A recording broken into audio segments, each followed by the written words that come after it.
India being the world's highest population, nearly 43% consists of women's population. The same country who claims to worship women, but is it really the reality of women in India? News about gang rape won't make headlines in the newspaper. People no more get shocked. But why this kind of atrocities being normalized against women in a country where they claim to worship her? Women in India always been subjected to continuous harassment, discrimination, whether it may be pre or post independence. Let's look at how women are being used for political gains.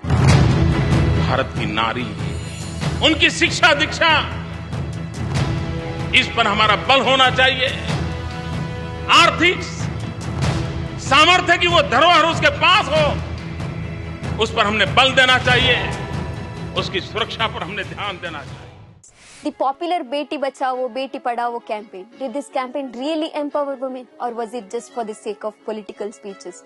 The Hindu reports India registered 31,677 cases of rape in 2021 and average 86 cases daily, while nearly 49 cases of crime against women were lost every single hour, according to the latest government report on crimes in the country. But looking at this report, Beti Bachao from who is all the question we all have to ask. Improvement in maternal health was one of the objectives of Beti Bachao, Beti Padhao, the flagship scheme of the Modi government. Among its other objective was an improvement in the sex ratio at birth. Various new laws such as the UCC, Triple Talaq ban, criminal laws and anti-conversions laws seem to be driven by motives other than that of gender justice, and some of them are becoming tools that can be used to legitimize moral policing by vigilante groups and the state while infantilizing women and depriving them of any agency. Women-led development was one of the themes in last year's G20 summit, which India had presided over. We cannot achieve success if 50% of our population being women are locked at home.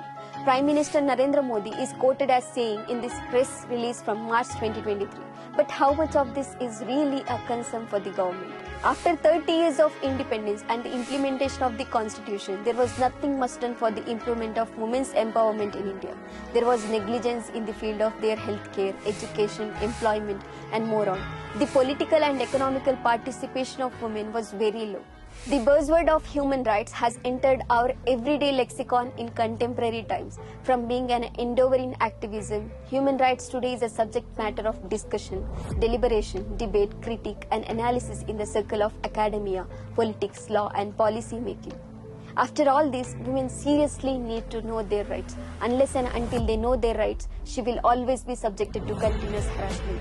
Knowing the rights is one thing, but standing up for herself, it is all she needs to learn.